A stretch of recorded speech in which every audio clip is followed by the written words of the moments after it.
artist of the afternoon. We remember from the days when she did Zalima.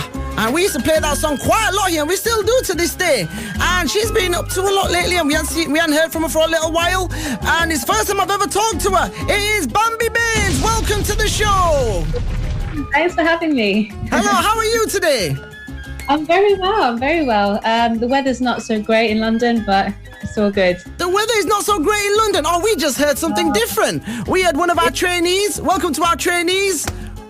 Hello there, trainees. Wakey, wakey. Hello, how are you doing today? Oh, very well. So we had one of our trainees who was saying that one of our family members just sent her a message saying, "Oh, it's beautiful weather here in London." Really? Yeah. Oh my God. Honestly, I was on a call. It wasn't a family member. It was someone I was doing a project with. Well, not project. I was doing a session. And someone messaged me and said, "Oh yeah, the weather's great," because I'd mentioned something about the weather. And they went, "Oh yeah, the weather's great here in London." And I was like, "Oh, okay, that's great."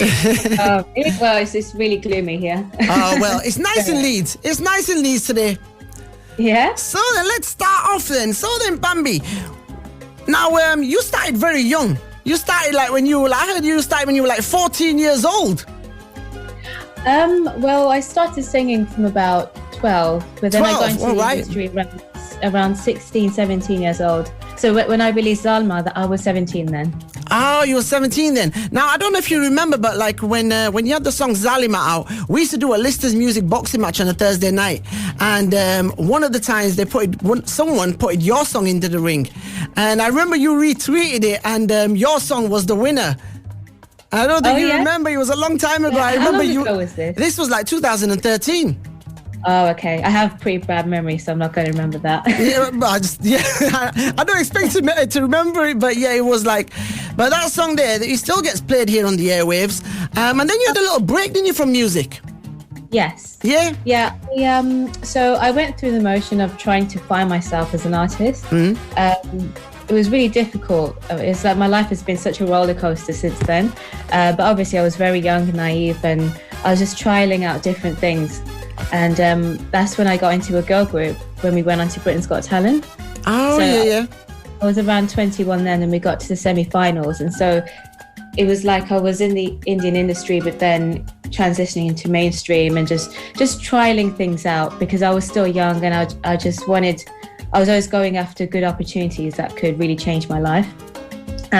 But nevertheless, all of it was a great experience, and now it feels good to be back doing something where I can combine Punjabi and urban music together. I think that's the type of artist I really am. Oh, right, because I heard that you're a big fan of R&B. Yes, that's how I started singing. Was I used to go to the church every Sunday and do gospel. So I was the only brown girl there, and then obviously doing R&B. So was kind of how I started everything. So who is your favorite R&B singers? So my favorite from day one is Aaliyah. I love Aaliyah. Aaliyah. I love Elena Barras. She's quite amazing. I love the old Beyonce, Destiny Child stuff, En Vogue. Yeah, En Vogue, I remember them. Yeah, there's a lot. There's so many great artists out there that do R&B, even now. Okay, then let's get straight into our trainees. So we're going to start off with Ahmed. Hello. Hi. I've got a question, and I don't know if you'll be able to answer it, but in your video, Dunya, you had a samurai in it that kind of like stuck out for me. And I mean, I know a lot of people like samurai, but was there like a deeper meaning of you putting a samurai in, or was it just because samurais are cool and you just wanted a samurai in your video? It's a bit of both. So I guess I like to have metaphors in my videos. So with Retro Rari, it was a car because it's putting women in the driver's seat. With Dunya, having that woman playing around with a samurai sword, it embodies strength and power. So that's why both of the videos, like, it's all female orientated, and there's very like strong scenes in there. So yeah, so the samurai represents a strong female. Wow, that's brilliant. That's brilliant. Right, let's go to Jury. Oh no, not Jury, sorry. Zero. Jury's going last. Zero, your turn.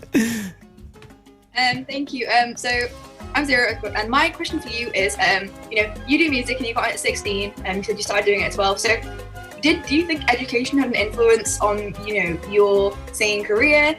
Because I don't think it's easy for people to take that thing of, pulling out a safety net and going straight for music, which is what you did at such a young age, which is a really brave thing to do. So do you think that education has an influence, and what do you have advice for people that are currently in education but are wanting to take the path of music? Do you think they should leave that and go straight for music, or continue with both but focus on one or the other? So I didn't leave school to go into music full time. So I still went to university and I graduated. So I was juggling everything at once. So my advice would be to do as much as you can. Don't just move on to music or to one particular thing, because it's always a hit or miss job. You don't know if you're going to succeed in it.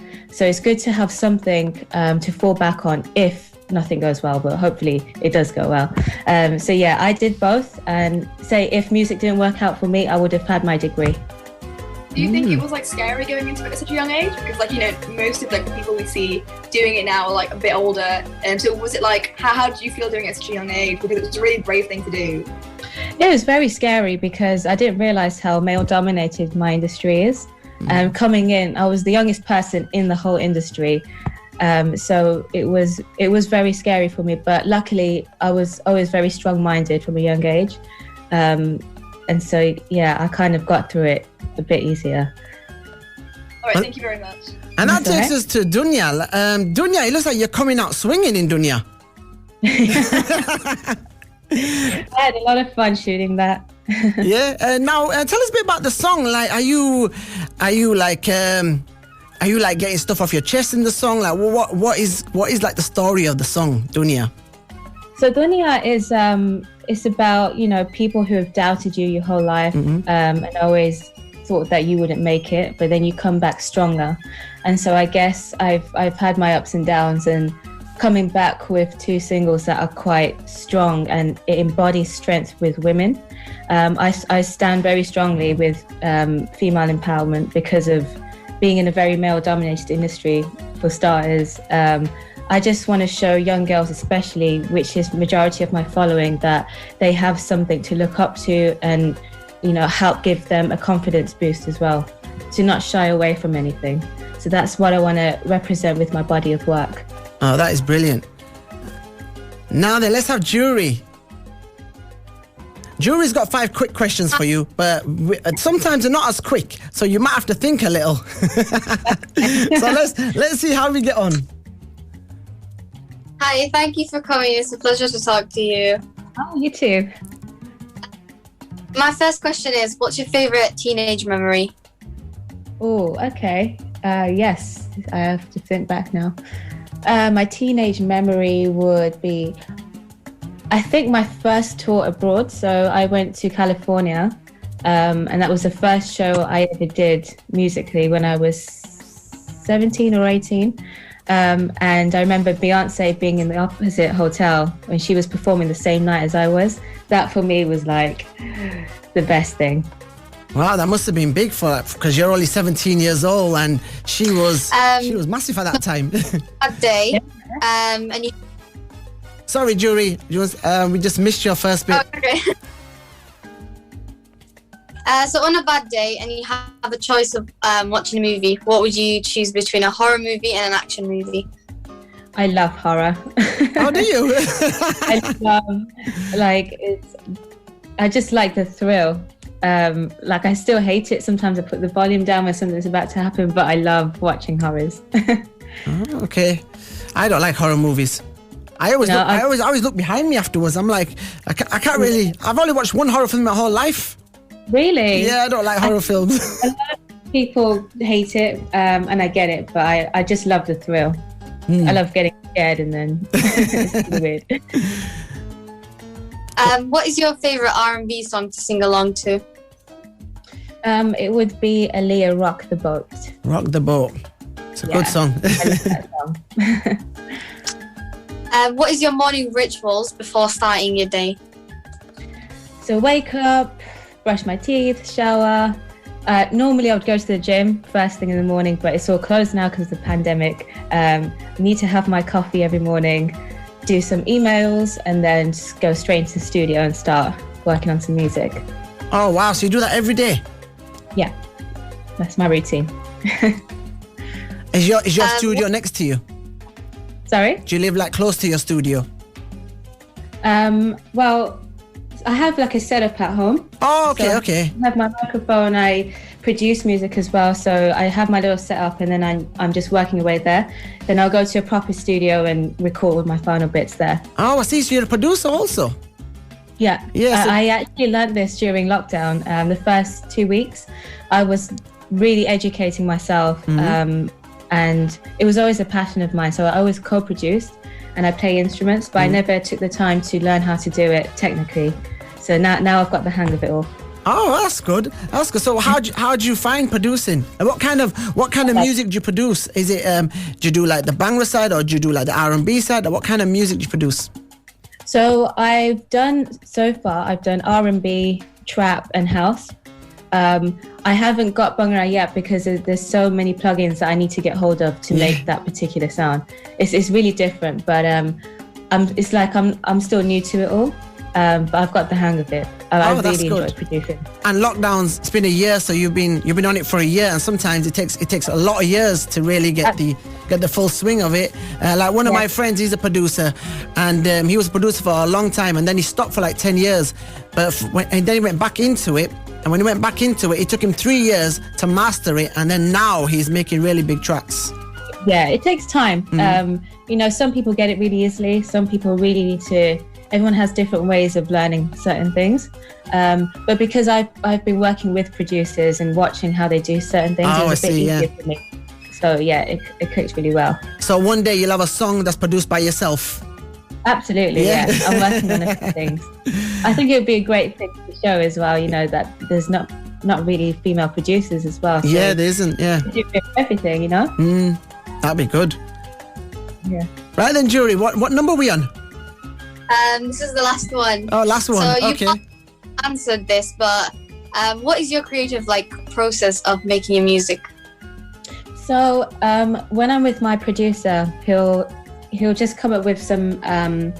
He'll just put something down on Logic, just some sounds, and then he'll just start building a song, and then I'll come up with some melody. So we do this thing called dummy vocals. So when I write any song, I always record like a like just no words, but a melody, and then we'll record that, and then I'll write to the melody. So with Dunya, it was like na na na na na na na na na na na, and then I wrote to it after. So that's my process of making a song. Wow, thank you. Thank you so much. Thank you for that.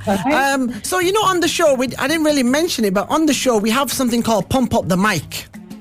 Okay. What's that? So what it is whoever's on the show, like a presenter, a rapper, a singer, a comedian, or an actor. So what they do is they pump up the mic for at least about 20 seconds, at least 20 to 30 seconds. They can go how long they want, but 20 seconds at least. And most of the time, they pump up the mic by singing one of their songs or rapping one of their raps in the new song. So we were just wondering if you can give us a verse and pump up the mic from a verse from Dunya. From Dunya, which one would you like me to do? The first or the second verse? Which one do you prefer to do? Good question. I'll just do the first because it's easier. Okay then. So we have Bambi Bains, who's going to pump up the mic. Here we go. मेरे पीछे एक उम्मीद जीवे तूफान ने गल सुन ले सानू अपने ते हे मानवे. No time for cat fighting because I'm cat walking on runways like Lima and Irina. Asi sutte vi jitte ki hoya tu chalane la car mere levo teri so ever. I'm running my own empire. O kara jo kara desire. Jare passe I bring fire. Yes, let's all give her a round of applause. Thank you. That was brilliant. Thank you. That was just I forgot to mention that, but you just did it. You just did it.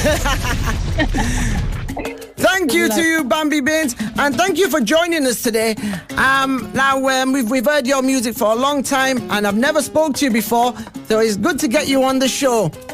And we wish you all the best. But something else I would like to talk about.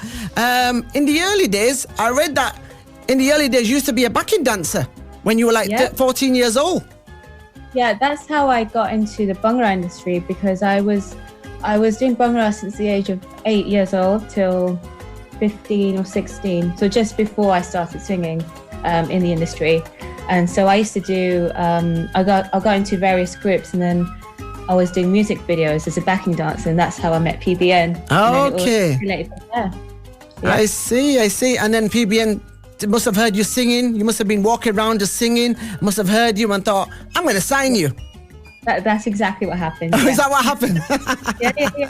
Yeah. So when I was 16, I was in the Fit Demu video shoot, and he had me singing, and he was just like, I need to sign you right now.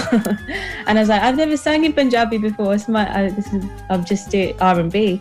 And then, so Zalma, I hadn't trained in Punjabi music ever in my life. I always listened to Bhangra music, but not actually singing, which is so different to English. Yeah, it definitely is.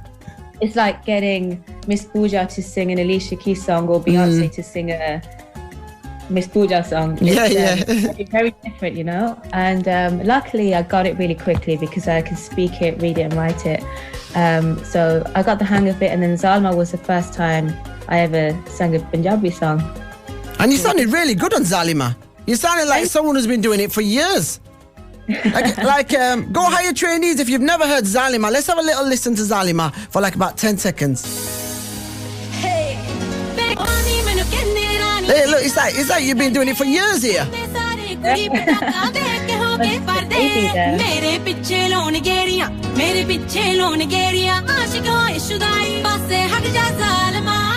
Yeah, so that was Zalima, and you sounded great on that song.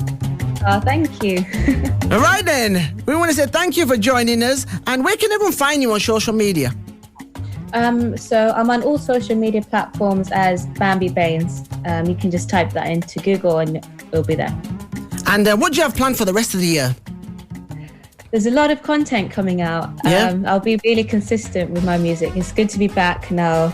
I'll be releasing stuff very often, and I would say I'm a versatile artist, so not everything will sound like Dunya or Retro Rari. It'll be different sides to me as an artist, so I'm looking forward to sharing it with you guys.